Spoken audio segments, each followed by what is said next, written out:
Podcasting for Business, episode 9. I feel like our production quality increases every episode, Ronsley, which is nice. I can't wait to see where we're going to be in 3 months, 6 months, 10 years time from here.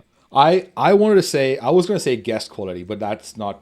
I mean, we've had great guests through. No, I thought you were going to say guest quality, but we've got Well, I Megan. was, I was keeping that one as a surprise. We have a surprise guest, which is not so much of a surprise. Megan Porta joining me from the United States. Ronsley is in Australia at the moment. Megan, it is so great to see you. How you doing?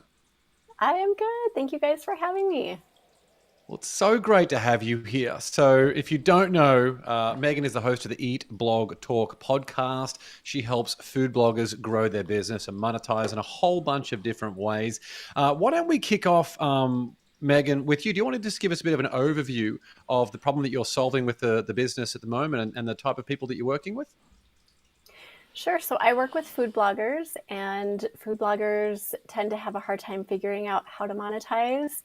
And once they figure out how to monetize, they still don't really always know how to do it. So I help them to get the revenue they want in their businesses and accelerate their business growth. Yeah, I mean, just for context, everyone, today's show is going to be really cool. I'm excited because Megan has. We've known Megan for a while. I obviously say her name wrong because I'm from a different part of the planet.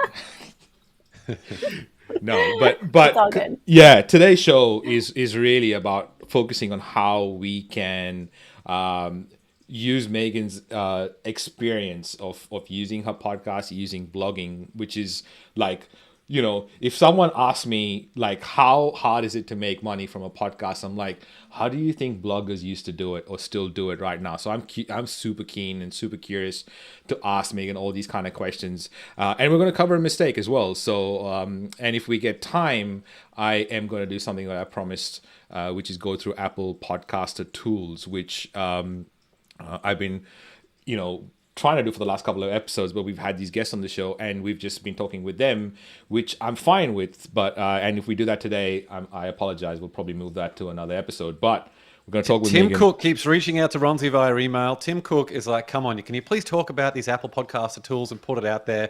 We will make sure we cover that today. The big mistake as well is one of the big, that we'll go through a little bit later. The big mistake that I'm going to cover today, and thank you, Ronsley, for bringing that up, is going to be the thing that gets you the attention, that kicks the door open, that gets people into the podcast. So that's going to be a really good one for you to check out.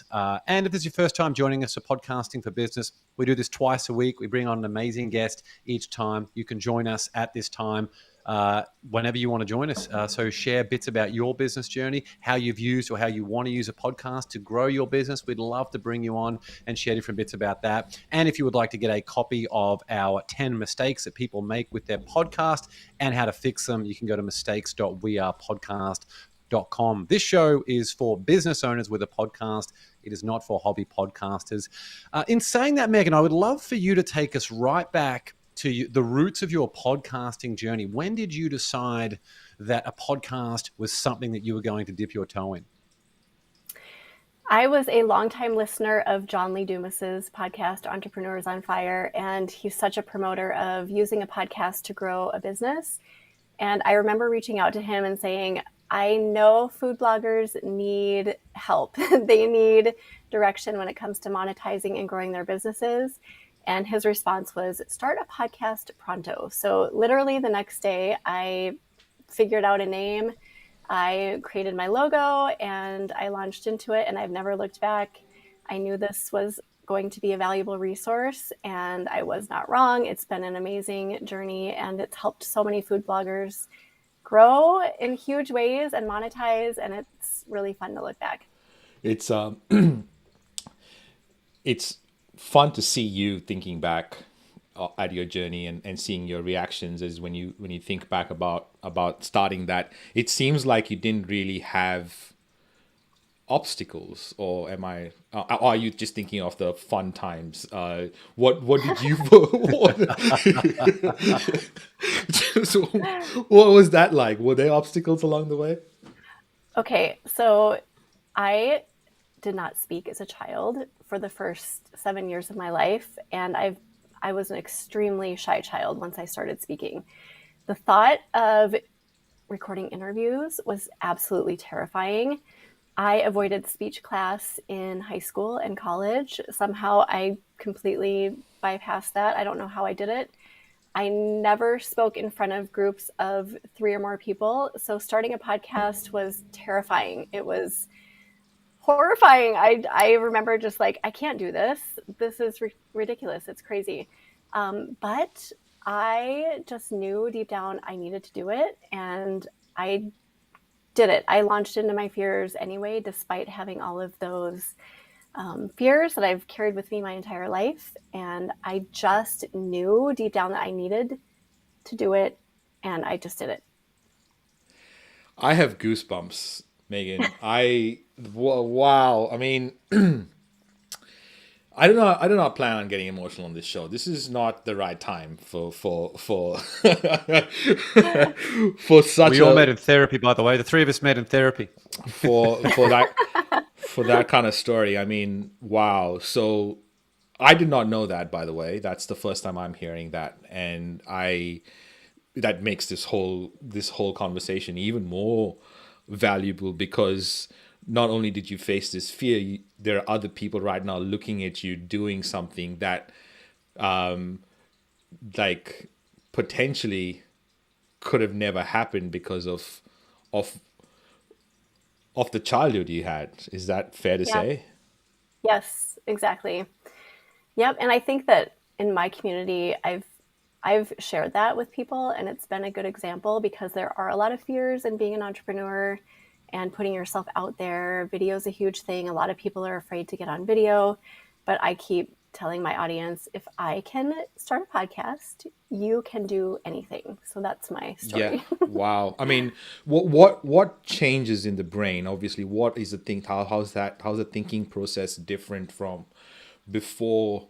I've never done this before. I'm super scared of doing it. To I'm gonna go down this path. Are there small steps? Do you think big? What's your thinking like? And I'm gonna stop asking questions and let James talk. I'm sorry. Oh, you want me to answer? Yes. So I mean, this was a huge fear of mine, speaking to people in public or in big groups. So I now, any other fear I have, I think I did this, so I can do anything. And I don't know if you guys know this about me, but I'm also a skydiver. So I think about those two things. If I can start a podcast and talk to, like, interview, I'm now like over 300 episodes in. And if I can jump out of an airplane, I can do anything. So that's my perspective on absolutely everything. If I'm afraid of putting myself on TikTok, I just started a TikTok channel this week. You were talking about that earlier, James. It's scary, but I just feel like if I can do what I've done, then TikTok is not a big deal. Nothing is a big deal. That will you have to succeed outweighs the fear that you have in the present. And now you've gotten the habit of getting out of your comfort zone because you recognize the impact and the influence and the income that can be created from that. It's so powerful. Brandon T. Adams, in episode 1 of this Podcasting for Business show, he had growing up, he had this stutter. So he would just practice in front of the mirror to overcome this thing. Now he has a career as a keynote speaker. Navy SEAL I interviewed the other day, he said he's much more comfortable in a gunfight rather than speaking on stage. I mean, it is daunting to turn on the microphone and stare at the camera or have a conversation with someone that's recorded and potentially open to critique and judgment. It is daunting to grab a phone and put that content out there on social media. But if you have the will to succeed and the drive outweighs the fears, then over time, as you keep putting the reps in, you're going to get there. Is there anything, Megan, you want to share on the lines of that mental battle that you went through from some of those things to get comfortable with that, or what you're doing now to level up and make sure that the mission is greater than how you feel internally? I think just knowing why you're doing it, knowing what you're striving for. For me, it was schedule freedom for my family. That was a huge driving force for me. Just staying attached to that why is huge, and just keep showing up. The first 50 episodes that I recorded were like, my heart would race. I would just get, like, the night before I would start panicking, and I would go over the script like 100 times. It was ridiculous. And I just kept showing up. And then after I would say 50-ish, it got easier. So when you show up and you show up consistently, it will start to get easier. So just know what your fears are, face them repeatedly, and there will be payoffs. You know, what you're saying there is, I think there's an element of us feeling like we've got to be great at everything from the very beginning. Like we don't even want to attempt something that we could potentially be shit at. And see, I'm not talking about people around me. I'm talking about myself here. And I feel like I want to probably come clean with this, because this is something I've had my whole life. And listening to you, Megan, this is live on air that I'm going to admit this. I've had this thing about dancing, right? I've hated it. I still now, I'm like, even admitting it gives me like heebie-jeebies. But it's something that when I think about it, that's all I feel like. I feel like I've never attempted it because I feel like I want to, if I do, I want to be good at it as soon as I start, you know? Yeah. And is there an element of that goes into it? Oh, absolutely. I mean, I think everyone's terrible at everything when they start. And I knew I would be a bad interviewer to start, but that I would get better if I just, like you guys always use this term, putting in the reps. If I kept putting in the reps, I would eventually get better. And I kept showing up and I kept doing it. And Ronsley, start dancing, because if you keep doing it, you will feel more comfortable and you'll get better too. And yeah, I say do it. Just dance. I tell you what, for our next in-person event, we need to remember this. We need to get Yes. Ronsley dancing. My only Ronsley regret is that we haven't dancing. spent more time, or we don't have video of Ronsley attempting this dancing. I think this would be really great for the world. The world needs this, Ronsley. I mean, come on. You do know that I know your fears too, right? This is not like this is not a one-sided thing, and it wouldn't take it'd take a couple of questions to get both of you to go get into tears about your stuff. I tell you what, I think maybe 2 emails and you'd be able to get an awkward video of me dancing to Despacito on my wedding night. We got to a point where we thought we'd practiced it pretty well, butchered it on the big day, but it was nice to go and give it a shot. I have the same story. So we practiced fucking tango, and did some rubbish on the floor. It looked horrible. Anyway, that's not good. I'm picturing Arnold Schwarzenegger and Jamie Lee Curtis in True Lies as you and Rochelle on the wedding day, Ronsley. Yeah, it was horrible. Anyway. You probably look better than you think you look, right? No, we practiced the tango and then we went on the floor and did some other nonsense. It was horrible. Look up #bad tango on TikTok. No, it's not a video. It's got 1 billion views. No one's stupid to put that out there. It's not on there. It's nowhere. And bad Despacito is my wedding dance hashtag. The question that I wanted to ask you, Megan, which is actually much more serious than the conversation thread the route that we went down. What is the biggest shift that you have had in terms of being a podcast host? How many episodes are you in now with your show? I'm on about 320. 320 episodes. What do you do today that you didn't do, or what have you changed since episode 1? What would you say is the biggest 1 or 2 things that you've evolved or changed since you first started? Oh, I know exactly what it is. So I mentioned my first 50 episodes, I would just obsess over the conversation beforehand. I would overthink it, and to the point of it not sounding natural. So I would read through this script that I had written, and then when I was done with the words, I wouldn't really know what to say, and it was just awkward. And now I don't do that. I show up, I review the script. It's very loose, maybe 10 minutes beforehand, and I allow it to be a naturally flowing conversation, so that it's not like I ask a question and then this person answers and then I ask them. It's more of an intuitive conversation, and they are gold. I mean, it's magic the way these conversations come out now. So I think it's just like turning off my brain and allowing my intuition and creativity to speak. And that has been the hugest shift. Yeah. Hugest is a lovely word. I feel like when we start to think about our journeys, there's all these little things that we have been through that define who we are and what we're potentially going to be and what we're going to create. And seeing you and your journey and seeing who you were when you joined to who you are now is like night and day. Let's talk about your business. Did you were you always a business owner, an entrepreneur type person, or was that something that you became out of necessity? I've always had it in me. I started my food blog. It's been almost 12 years ago now, and just naturally fell into the entrepreneurial world and kind of naturally figured out what people needed and wanted and delivered that to them. So it's always come really naturally to me. And having been a food blogger for 12 years, I've experienced every part of being an entrepreneur, the social media, the criticism. I mean, you know it all of that I've dealt with, and I feel like I've matured along the way. And now I can't remember your original question, but yes, I, um, I think I've always had it in me to be an entrepreneur, but just like I said earlier, showing up consistently time and time again has matured me as an entrepreneur. You're so well said. You're crushing it, Megan. Helping food bloggers grow their business. Are there one or two core themes that you take them through, or what do the food bloggers need above all else, or is it a mindset shift, a business shift? What are the types of things that you help them with to get to that next level with their business? That is a great question.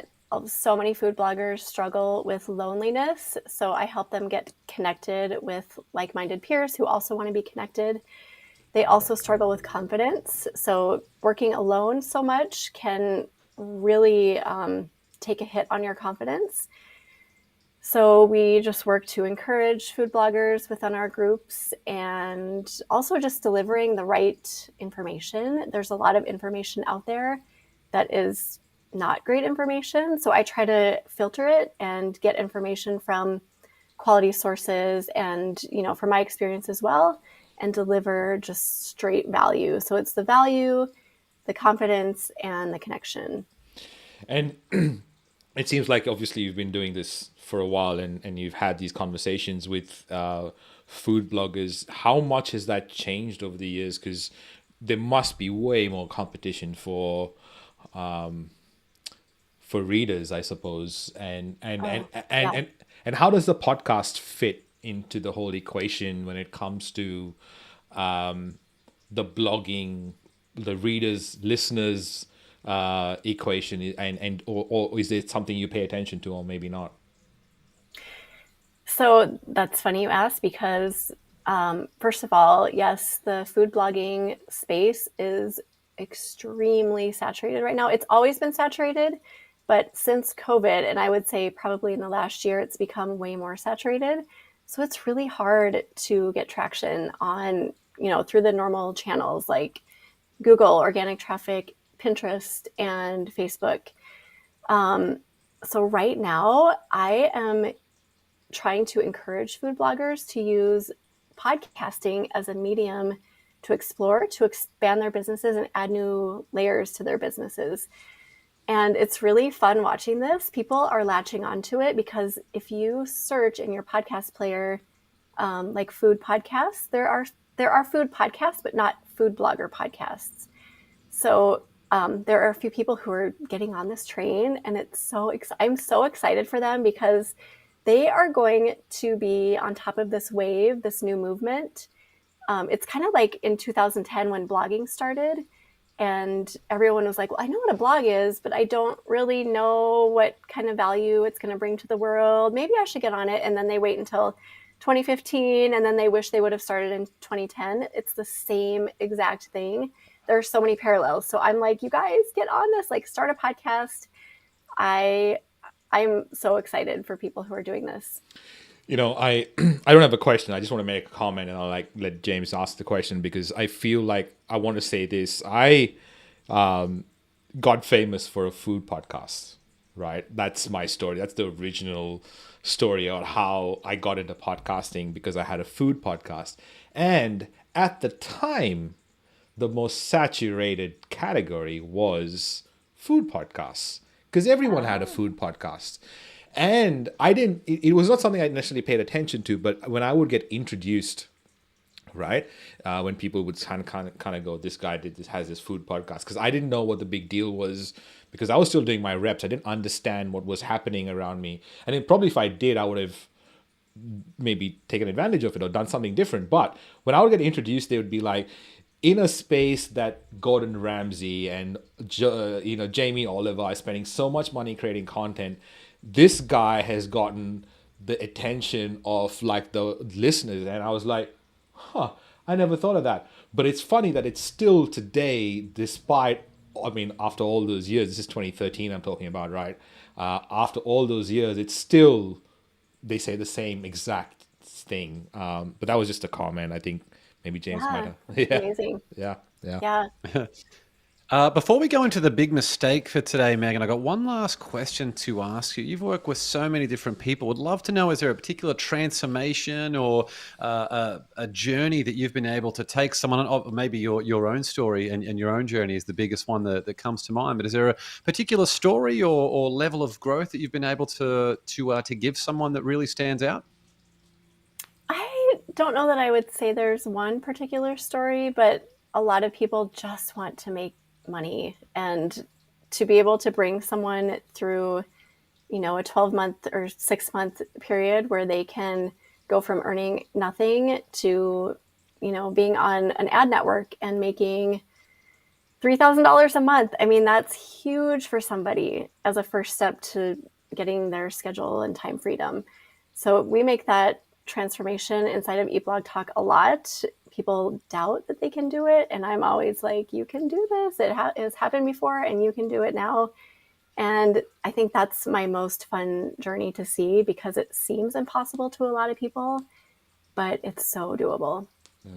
Love that. And you shared misinformation before. There is so much misinformation out there in the world of business, nutrition, all of these different things. Megan is the real deal. She's doing some incredible things.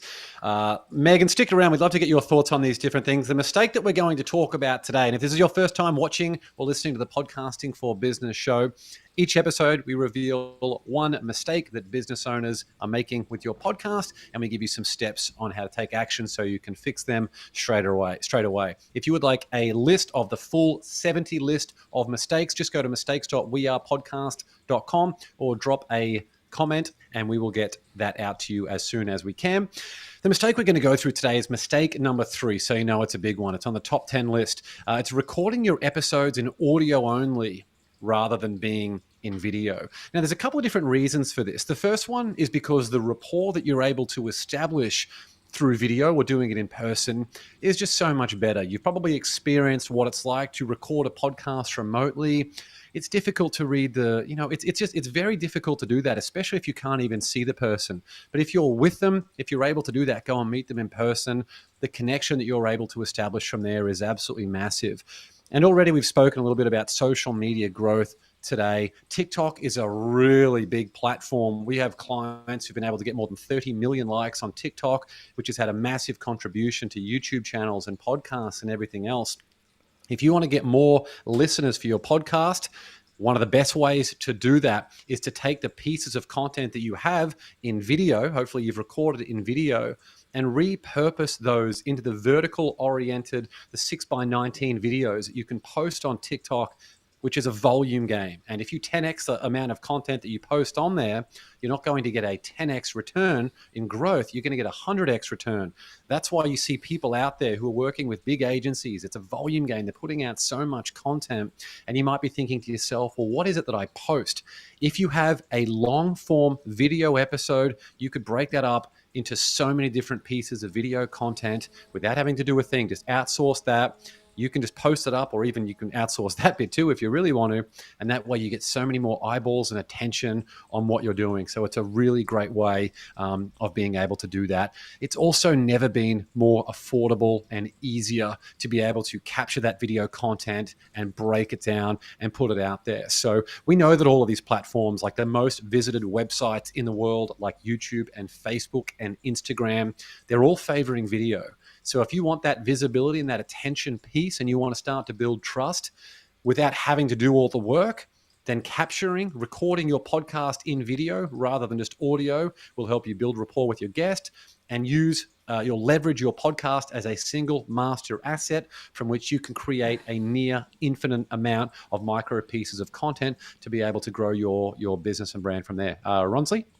Yeah, I was super curious to hear what Megan thought of the mistake, because when I got into podcasting, and I still feel a huge part of me got into podcasting because I didn't like to do video and I didn't want to do video, and my guests, it was easier to get my guests onto audio than to get them on video.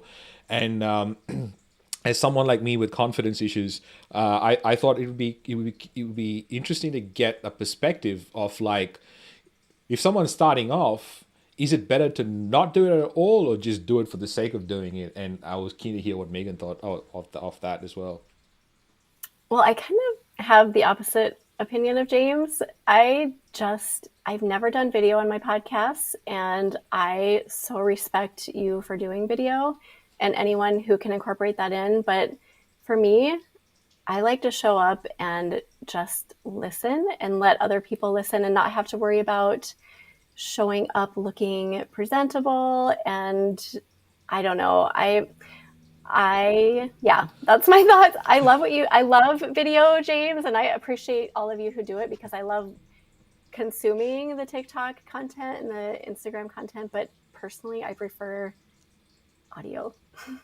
It's great. There is no doubt that getting ready for a video interview is a lot more time consuming and stressful and everything else. And I've taken steps now. I'm doing almost exclusively my interviews in person, where I can just rock up to the studio. All the cameras are set up. It's a good, affordable solution, and I get it done. But the question that Ronsley mentioned there at the start is just before. It's so important. It's like, is it better to do video from the start or to launch with audio? And I really agree with what you both said there. It's much better to launch with something,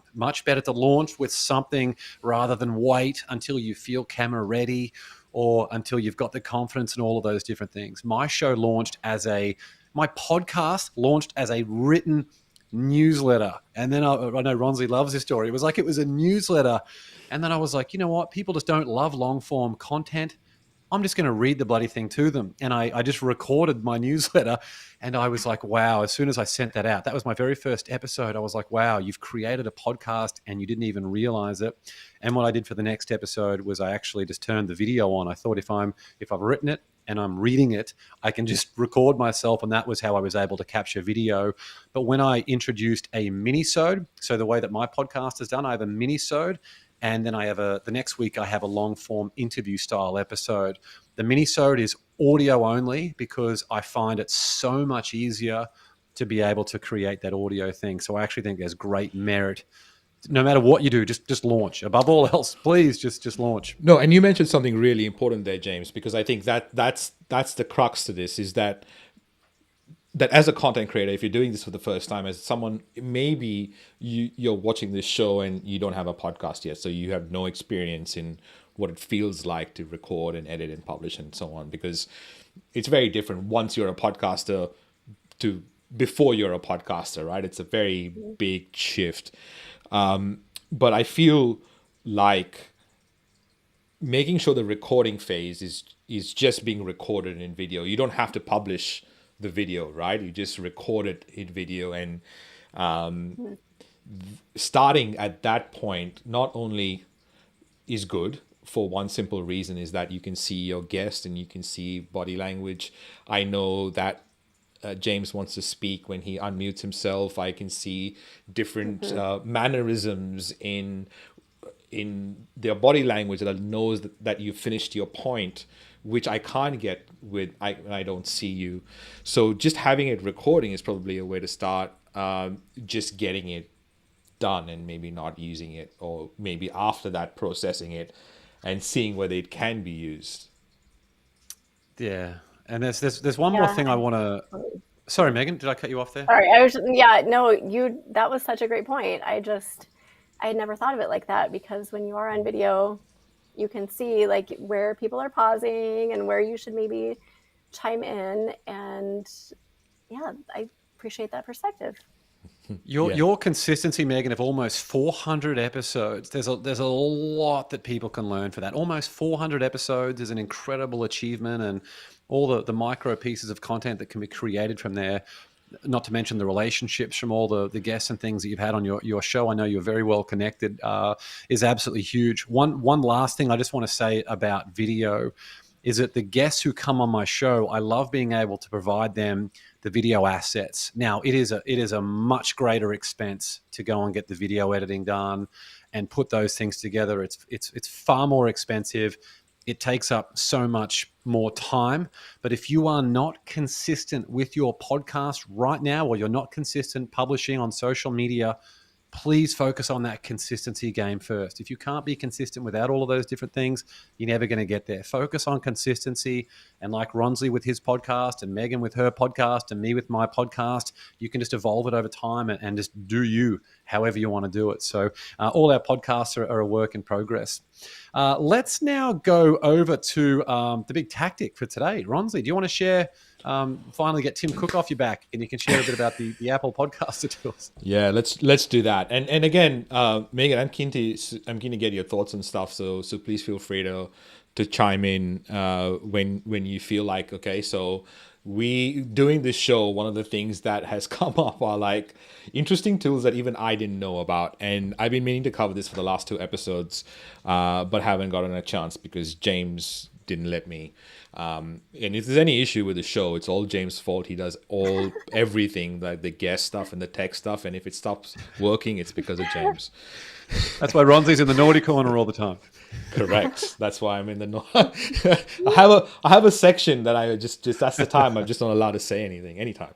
So anyway, as part of doing this show, we've found really cool things that even we didn't know about, and one of the things is Apple podcaster tools for creators that Apple has that you can have access to as a business owner, as a podcaster. So just to be clear, this show is for business owner podcasters. So as a podcaster business owner, if you are creating a podcast, you're looking to get a return on investment for sure, but you're also looking to get return on time, you're looking to get return on scalability, and you're looking to get return on your content. So the stuff that you produce can return over time.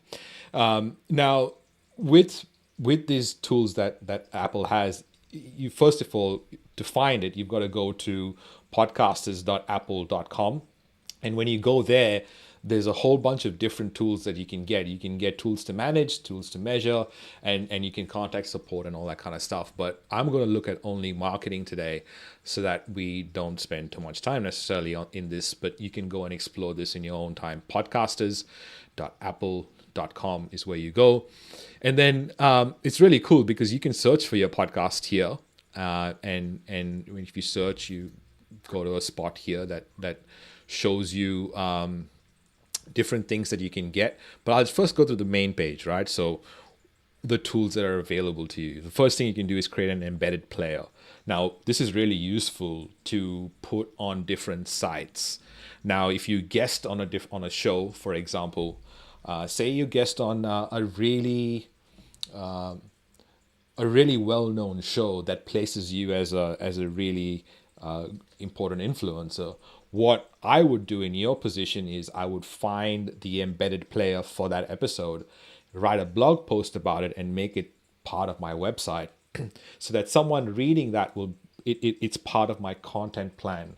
And not only am I doing the person that has taken so much effort to have me on the show, to put that in another place, but it also ties you with a lot of influence because you have that someone's willing to interview you on this topic and you've written a content piece on it. So creating an embedded player for your website for different places on the web is very, very valuable, okay, for any podcast that you publish or podcast that you've been on. They have really cool stuff that you can create social posts and logos and banners and QR codes. And QR codes have made it a comeback, obviously, since COVID. So using QR codes now for your marketing is something that I would look at for sure, because people are now used to doing that action. So if I were you, I'd look into that. definitely look at expanding with channels. So if you have more than one podcast and you can combine them and put them together under one channel, you're way better off at getting subscriptions, getting people to sponsor. And that's something that, because of this, James and I are going to talk about creating channels with our clients, because it only makes sense that if we're helping them get clients and grow their listeners and leverage their podcast, that we make a channel for them to explore different avenues, and we can go and get them more eyes or more distribution. So, part of our offering could potentially change and increase to not only giving that, but also giving distribution. So not only getting clients and growing listeners and leveraging podcasts, but we can also get other stuff. So that's a huge. I wanted, James might have something to say. Yeah, this is really good. Something that I'm actually looking at doing very soon. It's with the graphic design team. Is putting the QR code in things like LinkedIn cover images. There's ways that you can do that very small, that people can go and instantly access your podcast. Ronsley, these Apple Podcaster tools are really valuable. It's great to see Apple fighting back. I feel like Spotify have been innovating like crazy and Apple have been left behind. So it's really nice to see them doing that, because I personally use the embed codes that Spotify provide and put them in the blog posts of my episodes when they come out. And for people who might be thinking, wow, that sounds, if you don't know anything about that, it is so unbelievably easy. You literally click a button, copy and paste it. It's like 2 seconds and it's done, and people can automatically stream it directly. You used to have to pay extra to have those different things, like a top bar thing on your website, but you can do that now. These are hugely valuable if you want more visibility and people to listen to your podcast. Yeah, massive. And in the next episode, I'm going to cover the Spotify tool. So there's other stuff you can do with your podcast being on Spotify. And before I wind this up really quickly, I just want to say that when you go down this list, you go down this page, in podcasters.apple.com/market, you'll get these 4 really, really cool columns that I love, that every podcaster should look at, right? These are basic things that sometimes get super hard for me to explain to business owners, because it's a whole new concept to get. But if you can understand these 4 columns, starting with a brief, what is the brief of your podcast, having that, and having a 1-pager for your podcast, that's probably on your list. If you don't know what I'm talking about, subscribe to Should I Start a Podcast? There's a new episode on that coming out. The next thing is presenting your podcast, then making a good trailer, because you can cross-pollinate, not only have a great trailer for your show, but also use that trailer on other shows, and you can elevate your marketing assets. Please take the time to go through this. And it's so podcasters.apple.com. I am super keen to hear what y'all think. Megan, any thoughts? I am just taking notes, as I usually do when I listen to you both talk. So thank you.